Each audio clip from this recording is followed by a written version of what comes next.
नाही सर्वांना, सुरेखा जैन किचन मध्ये आपलं स्वागत आहे। आज आपण पाहणार आहोत पालक पराठा। हे 10 पानं पालक आहे। ह्याला स्वच्छ धुवून पुसून चिरून घेतलेला आहे। 1 वाटी गव्हाचं पीठ घेतलेलं आहे। 2 चमचे बेसन। आता हे चिरलेलं पालक ह्याच्यामध्ये घालून घेऊया। 1 चमचा तांदळाचं पीठ घालूया। चवीनुसार तिखट, 1 चमचा तेल, चवीनुसार मीठ, थोडंसं ओवा खुस करून, थोडंसं हिंग, 1 चमचा जिरं खुस करून, थोडीशी हळद, 1 मोठा चमचा तेल। आता हे सगळं नीट मिक्स करून घेऊया। ह्याच्यात थोडं थोडं पाणी घालून मळून घ्यायचं। ह्याला चपातीच्या पिठासारखं मळून घ्यायचंय। हे मळून झालेलं आहे। आता आपण याला 10 मिनिटं झाकून ठेवूया। 10 मिनिटं झालेले आहेत। आता आपण याला लाटून घेऊया। एक छोटा गोळा घेतलेला आहे।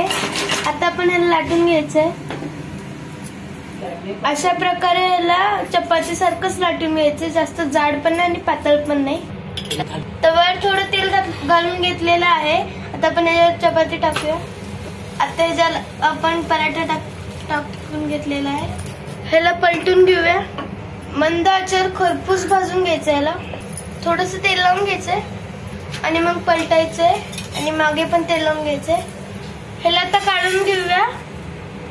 अशा प्रकारे सगळे करून घ्यायचे। हे झाले आपले पालकाचे पराठे तयार। हे प्रवासासाठी खूप छान आहेत। हे 2-3 दिवस टिकतात आणि ह्याचे पुरे पण करू शकता तुम्ही। हे मी एक टेस्ट करून बघतो। यामी खूप छान झालंय। तुम्हाला जर आमची रेसिपी आवडली असेल तर लाईक, शेअर, सबस्क्राईब करायला विसरू नका। लवकरच भेटू आपल्या नवीन रेसिपी सोबत। तोपर्यंत जय जिनेंद्र। आणि आमच्या रेसिपी पाहिल्याबद्दल धन्यवाद।